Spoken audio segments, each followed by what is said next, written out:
2026-27 അധ്യയന വർഷം മുതൽ രാജ്യത്ത് artificial intelligence school പാഠ്യപദ്ധതിയുടെ ഭാഗമാകുന്നു.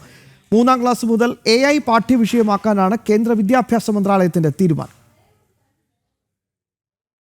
Artificial intelligence ദൈനംദിന ജീവിതത്തിൽ എങ്ങനെ ഉപയോഗപ്പെടുത്തുന്നു എന്നതിൽ കുട്ടികളെ ബോധവാന്മാരാക്കുക എന്നതാണ് 3ാം ക്ലാസ് മുതൽ AI പഠനം നിർബന്ധമാക്കുന്നതിന് പിന്നിൽ. CBSE, NCERT, KVS, NVS എന്നിവയുമായി കൂടിയാലോചന നടത്തിയ ശേഷമാണ് വിദ്യാഭ്യാസ മന്ത്രാലയം നിർണായക തീരുമാനത്തിലെത്തിയത്.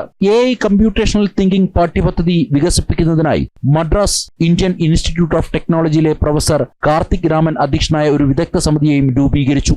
2020 ദേശീയ വിദ്യാഭ്യാസ നയം, 2023 സ്കൂൾ വിദ്യാഭ്യാസത്തിനായുള്ള ദേശീയ പാഠ്യപദ്ധതി ചട്ടക്കൂട് എന്നിവയുമായി യോജിപ്പിച്ചായിരിക്കും പാഠ്യപദ്ധതി തയ്യാറാക്കുക.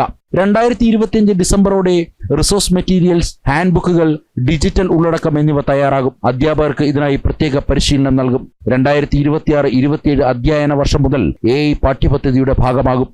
ജനം, ഡൽഹി.